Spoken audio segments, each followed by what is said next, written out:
Oh, this one hit different. You could hear a pin drop when it happened, because no one expected that moment. Not after that game. Not from him. Caitlin Clark had just finished lighting up the Las Vegas Aces with one of her best performances yet. 28 points, 12 assists, 6 threes, and 5 rebounds. She had dragged the Indiana Fever into the win column like a one-woman rescue mission. You'd think the post-game would be routine. Some questions about shot selection. Maybe one about her chemistry with Aaliyah Boston. A few laughs, a few nods. If you're here for the real story and not the filtered version, subscribe. And if you're sticking around for the next meltdown, you better definitely subscribe. But no one expected Stephen A. Smith, the man who made a living off of hot takes and hyperbole, to take the mic and apologize. Let's set the scene. Caitlin's sitting at the podium, still sweaty, hair pulled back, WNBA-branded towel around her shoulders. Calm, collected, a little tired, but smiling, because of course she's smiling. She just cooked the defending champs. Then Stephen A., standing at the back of the media row like he owns the room, as he often does, clears his throat and says, loud enough for every camera to pick up, before I ask my question, I want to say something. Now pause. If you've watched sports media for more than 5 minutes, you know Stephen A. doesn't just say something. He performs it. The man lives for the spectacle. But this time, there was no booming voice, no sarcasm, just quiet. He looked directly at Caitlin and said, I was wrong about you. Boom. The room shifted. The reporters stopped typing. The Fever staff leaned forward. Caitlin's eyes flicked up just slightly. Not surprised, because she's been hearing it all season, but curious. And then he continued, I doubted you. I said you weren't ready. I said you couldn't handle the physicality, the spotlight. I said a lot of things. And tonight, you proved I had no business saying any of them. Okay, what? This is the man who once said Clark wasn't built for this yet, who accused the WNBA of forcing a star arc before she earned it, who questioned if she'd be another overhyped college player who fizzled out under the pro lights. But here he was eating his words in front of the entire press corps, and then he pulled out a folded sheet of paper. Yes, a literal letter. My daughter, Maya, is 12. She watches every Fever game because of you. And this morning before I left for this trip, she handed me this and said, give this to Caitlin. So if you don't mind, he unfolded the paper.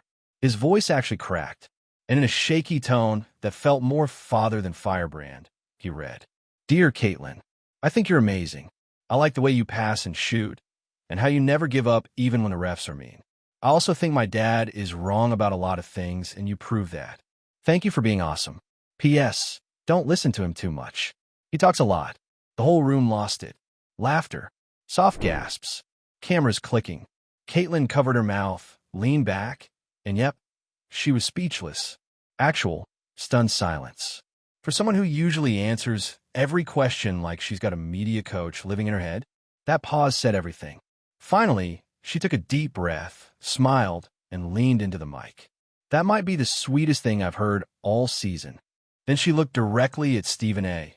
No snark, no shade, just realness, and said, Thank you. That means a lot. I get it. Criticism is part of the job. I signed up for this. I know the spotlight comes with pressure, but hearing you say that, especially in front of everyone, that takes a lot. I respect it. And that's the thing about Caitlin Clark. Even when she's disrespected, she shows respect. Even when the critics come loud and fast, she stays composed. That kind of grace under fire? You can't teach that. You just are that. She continued, Honestly, I've heard every version of the critique. Too skinny. Too flashy. Can't defend. Can't lead. But every time someone doubts me, it just fuels me. I don't take it personally. I use it. So, I guess I should say thank you. That line? That landed. It was classic Caitlin. Firm but forgiving. Confident, not cocky.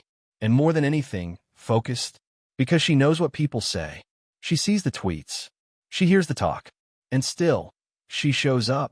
Drops 28. Dishes 12. Wins games. And then takes a moment to uplift a little girl who just wanted to tell her hero she's doing fine. Even if her dad's a little loud on TV. The press conference ended not with a dramatic mic drop, but something softer. Stephen A. walked up, handed her the letter, and said, "She's going to freak out when I tell her you read this." Caitlin laughed and said, "Tell her I said thank you. And she's right. You do talk a lot." It was a moment, an actual, genuine, unscripted moment of vulnerability, humility, and mutual respect. And in today's media landscape, that's rare. Usually these things are soundbite factories. But what we saw, that was bigger than basketball. It was about growth. It was about evolution. A media figure, known for his hot takes, owning his mistake. A rising star, used to carrying pressure, acknowledging the power of grace. A young fan becoming the bridge between criticism and compassion. And for one shining moment, the noise died down. All the debates about whether Caitlin's too soft, whether she deserves the media attention, whether she's the face of the league, or just a well-marketed product, it all paused. Because this wasn't about stats. This was about connection. Caitlin Clark isn't just building a rookie season.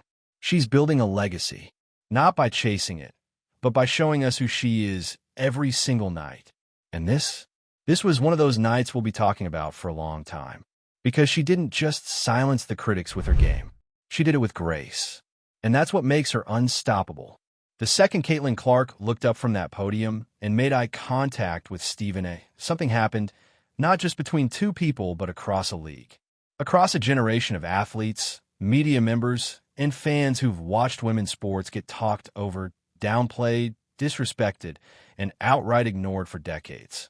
And here it was, an apology, not mumbled, not couched in excuses, but plain, raw, and public. Stephen A. Smith, the man who's built an empire off of never backing down, did something he rarely, if ever, does. He yielded. And it wasn't about ego. It was about truth. Because how do you keep denying someone who shows up every single night?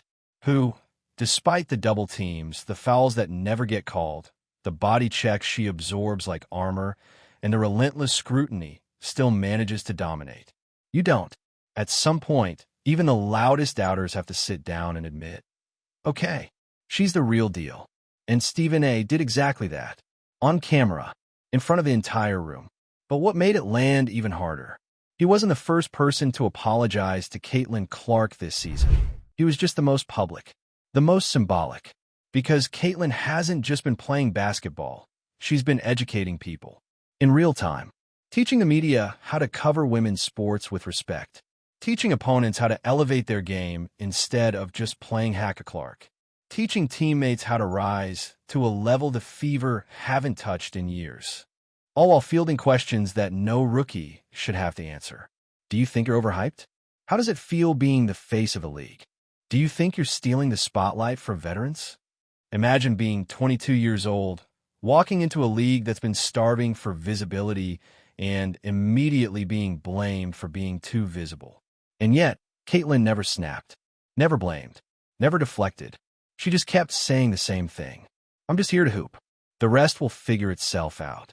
But after that Aces game, the rest is figuring itself out. Because when you drop 28 points on the defending champs with silky logo threes and laser-sharp assists, and still have the composure to handle a live apology like a seasoned pro, that's not just basketball IQ. That's leadership. That's presence. And here's where the drama really hits. The press conference was supposed to be about the game. A huge road win. A defining moment. But what everyone walked away talking about was the way Caitlin handled everything else. Not just the game plan, but the narrative. She's rewriting it in real time. And the wild part? She's not doing it with fiery speeches or "I told you so" quotes. She's doing it by simply being herself. Unshaken, unbothered, and unapologetically great. Even her silence speaks volumes. That beat of pause after Stephen A.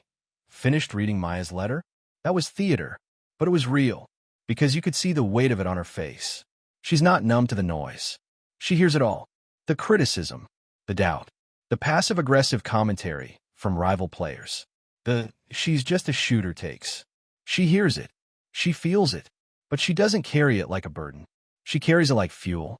And when she sat back in that chair and looked at the cameras with that tight-lipped smile, it was like watching someone reclaim her power in real time. Not through clapbacks, through excellence. And let's be honest, this whole press conference could have gone another way. Caitlyn could have deflected, could have thrown subtle shade, could have accepted the apology and walked off, ice cold. But she didn't, because her power isn't in proving people wrong. It's in making them think differently. That's the difference between an athlete and a change agent. And yeah, we need to talk about Maya too. Because if there was a secret MVP of that moment, it was her. That little handwritten letter wasn't just sweet, it was devastatingly honest. In one sentence, she dismantled all the hot takes and Twitter threads. Don't listen to him too much. He talks a lot. You couldn't write a better punchline. But it also speaks to the reach of Caitlin Clark's influence. A 12-year-old girl watches her every move, studies her game, looks up to her not just as a scorer, but as a symbol. And now, that same girl just watched her dad, the loudest voice in sports media, publicly admit that her hero proved him wrong. Do you understand how rare that is? That's generational power. That's legacy in motion. Because what Clark is doing isn't just good for her career, it's good for the league. It's good for women's sports. Every time she steps on the court, she's dragging the WNBA further into the mainstream, forcing networks to give it more airtime, forcing fans to tune in, and forcing critics to confront their bias. And make no mistake, Stephen A.'s apology was not just for Caitlyn. It was for everyone who's been overlooked, underestimated, or dismissed in women's sports. He didn't just acknowledge her performance. He acknowledged the movement, and you could see it in his face. This wasn't the usual chest-puffing Stephen A. This was a dad, humbled by his daughter. A commentator, educated by the athlete he misjudged. A voice finally matching the moment. Caitlyn could have taken a victory lap, could have rubbed it in, but instead, she chose dignity. And that's why it hits so hard. Because in that moment, we didn't just see a great player, we saw the face of a new era. One where women don't have to apologize for being dominant, where they don't have to be perfect to be respected, where their greatness isn't conditional. We saw what happens when the game, the media, and the audience finally align and realize the story they've been writing was way bigger than they thought. And here's the best part. Caitlin Clark's story isn't even close to over.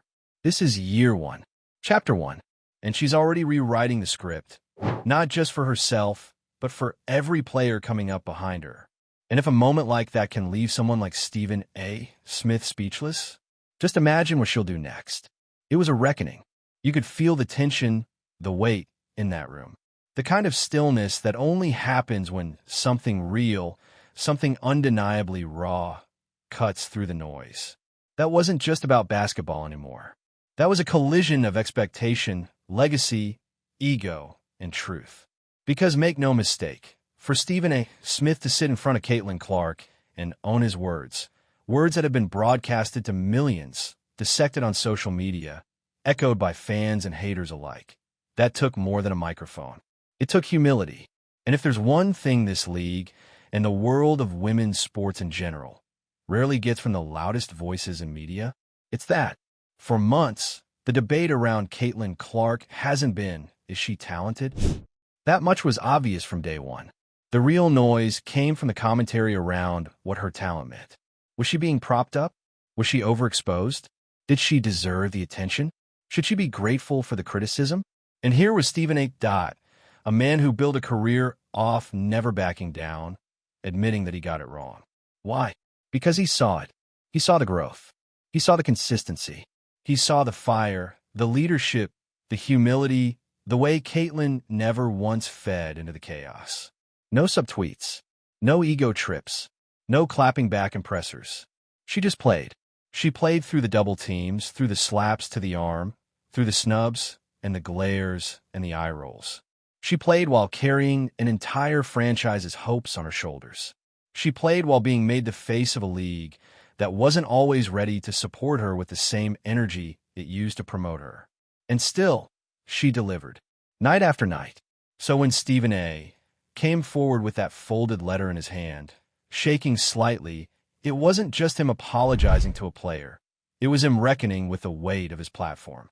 And for a brief, perfect second, he stepped out of the pundit role and into the person role. He was a father, a witness, a student, and that letter from his daughter Maya? That was the anchor. Because what Caitlin has done, what she continues to do, is change what little girls see when they watch basketball. They don't just see guys dunking anymore. They see Caitlin Clark lighting up a court in front of sold-out arenas. They see her pointing, passing, leading, not as a novelty, not as an exception, but as the standard. Maya's letter wasn't just a fan note. It was a correction. A 12-year-old telling the world, you can keep talking, but I know who the real ones are. And Caitlin? She didn't dismiss it with a thank you and a smile. She took a breath. She let it sink in. She felt it, because she knows, better than anyone, what it means to carry the burden of expectations so high you can't even see the floor beneath you. She's been living in the spotlight since college, since the NCAA tournament run that turned her from phenom to icon, since that Iowa jersey became a fashion statement and a lightning rod all in one. Since every shot she took, everyone became content, became debate, became judged. But she never asked for the circus. All she ever asked for was the ball. That's what makes this so powerful. Caitlin Clark never came in saying she was going to save the league. She never called herself the next Diana, or the Steph of the WNBA, or the face of anything. Other people did that, and when they did, she didn't back away from it. She rose into it, quietly, consistently, without asking for flowers. So when Stephen A. gave her some, you better believe they landed. And in that room, everyone felt it. Not just the media, not just her teammates, who stood off to the side, arms crossed, proud. Not just the fans watching on live streams, waiting for a viral clip. Everyone, because moments like that, they don't happen often, especially not in women's sports, and especially not with someone as high profile and as loud as Stephen A. Smith. That moment told us that the media tide is turning, that some of the loudest voices are finally realizing it's time to listen before you lead. And Caitlin, she didn't gloat. She didn't make it about herself. She just responded the way she always has, with grace and clarity.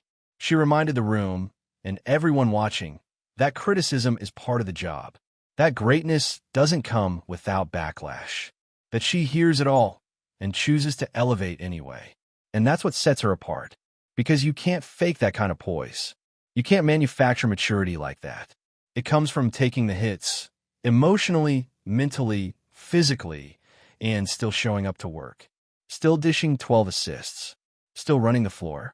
Still standing tall at that podium. That's not hype. That's not marketing. That's not a media machine. That's Caitlin Clark. And maybe the best part of that entire exchange? The look on Stephen A.'s face when she spoke. For once, he wasn't preparing a rebuttal. He wasn't getting ready to debate.